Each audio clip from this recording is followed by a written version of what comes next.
Time now for the first edition of Superfast 50 for the day on Republic TV. I'm Rukma. Let's begin. In a massive breakthrough in the Manipur issue, sources have informed that normalcy will soon be restored in the state and that talks with the Kuki and Meitei sides have entered an advanced stage. A dozen rounds have happened already between the two sides, separately with the union government in Assam and Delhi being supervised by Union Home Minister Amit Shah. The truce talks are close to an agreement for peace in Manipur.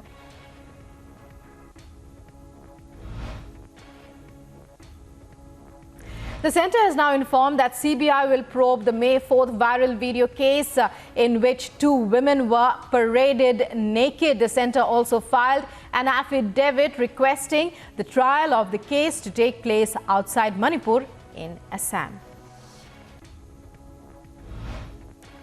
As Manipur shows signs of returning to normalcy, nearly 35,000 security personnel have been deployed in the state to maintain peace. It should be noted that no new death has been reported in Manipur since the 17th of July.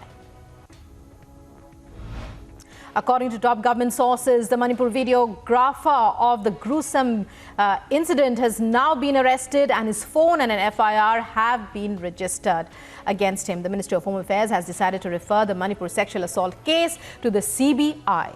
The centre has also filed an affidavit in the Supreme Court requesting the trial of the case to take place outside Manipur in Assam. Reports have suggested that CBI will look into the conspiracy angle and investigate how the video was buried and then went viral just a day before the beginning of the monsoon session of Parliament on the 20th of July. Officials will also probe if the video was deliberately suppressed for over 2 months when the incident happened on the 4th of May.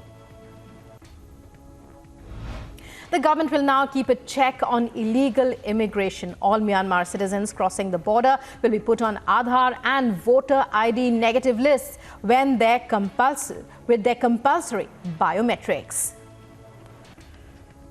And proceedings in Parliament monsoon session will resume for the 7th day today. The logjam continued for the 6th straight day as the opposition held mega protests wearing black against the central government in Parliament.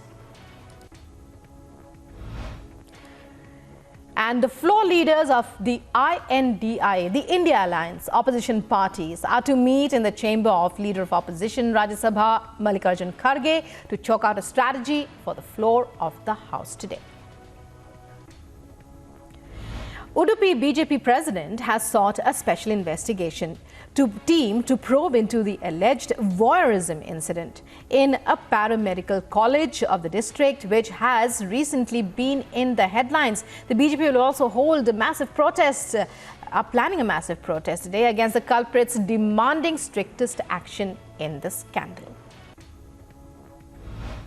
It's day 2 of the Prime Minister's visit to Gujarat as he is all set to formally inaugurate the 2nd edition of Semicon India 2023 at Gandhinagar, where heads of Micron Technology, Foxconn and Vedanta Group are expected to remain present.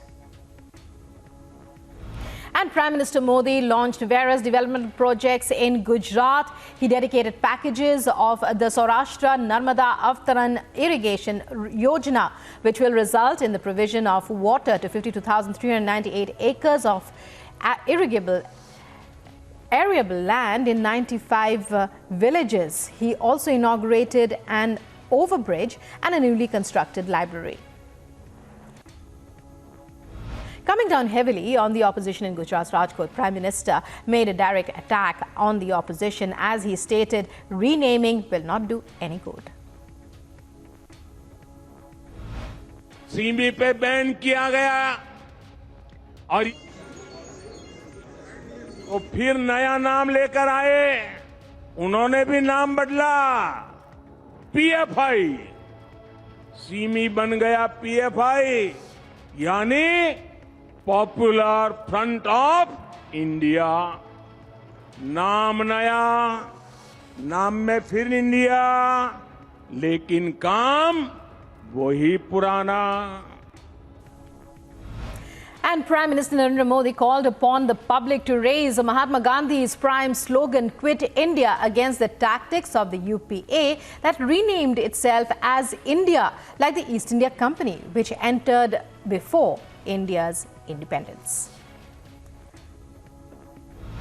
जैसे गांधी जी ने quit India का मंत्र दिया था, वैसे ही आज का मंत्र है भ्रष्टाचार क्विट इंडिया, भ्रष्टाचार छोड़ो इंडिया, परिवारवाद क्विट इंडिया, परिवारवाद छोड़ो India. NCP Rajya Sabha member Praful Patel makes a big statement while claiming that Maharashtra Deputy CM Ajit Pawar is a popular heavyweight and he will get an opportunity to become the Chief Minister. Notably, the statement comes days after Congress leader Prithviraj Chavan claimed that Ajit Pawar would be appointed as a state Chief Minister, replacing Eknath Shinde on the 10th of August. Opposition parties to hold the next meeting of the 26-member India coalition in Mumbai on the 25th of August and the 26th. The third meeting of the bloc will be hosted jointly by the Uddhav faction and the NCP's Sharad Pawar faction with support from the Congress. Tamil Nadu BJP chief K. Annamalai is set to begin his Padayatra from today, with interim breaks across rural and municipal areas of the state, with an eye on the Lok Sabha polls next year. Annamalai's Padayatra, titled Enman in Makkal, My Land, My People, is expected to be flagged off by Union Home Minister Amit Shah at Rameshwaram. Also, the BJP functionaries approached Tamil Nadu Director General of Police to provide additional security for the smooth conduct of the Yatra. Supreme Court seeks response of ED and CBI on interim bail plea of AAP leader Manish Sisodia in Delhi excise policy case by the 28th of July. Allahabad High Court to pronounce order on August 3rd in the matter related to the survey of the GYANVAPI mosque in Varanasi by the Archaeological Survey of India. Supreme Court permits Sanjay Kumar Mishra to continue as ED Director till September 15th after the centre sought his extension till October 15th due to an ongoing review by the Financial Action Task Force, a global money laundering and terrorist financing watchdog. ED is only one of the 40 constituents required. There is a intelligence unit, financial intelligence unit involved. So this is under this Revenue Secretary, this comes the ED, and there are 3 Revenue Secretaries were changed in the last 4 years from 2019 to 2023. Therefore, it's not that this will be made out as though without him the ED cannot function. And severe waterlogging was witnessed in different parts of the city of Mumbai following rains. Heavy rains. Visuals from Cuff Parade show inundated roads and railway tracks between Churchgate Marine Lines railway station. The I.N.D.A. has upgraded Mumbai to red alert from orange till 28th July as heavy rains continue to lash the city. Very heavy downpour is likely to continue for the next 2 days. Apart from Mumbai, red alert has been sounded in parts of Maharashtra as well, including in Raigad, Ratnagiri, Sangli and Gadchiroli districts. As rains continue to lash Maharashtra, 13 NDRF teams were deployed in various districts in the wake of floods in these areas. Schools and colleges across Mumbai and Maharashtra have declared holidays in the wake of heavy rainfall and waterlogging. Mumbai University exams have also been postponed. Vehicular movement on the Mumbai-bound lane of the Mumbai-Pune Expressway resumed after it was shut for 2 hours to clear boulders and mud due to incessant rains in the region. A landslide occurred near the Adoshi tunnel on the expressway and the 2-hour block was taken to clear the debris.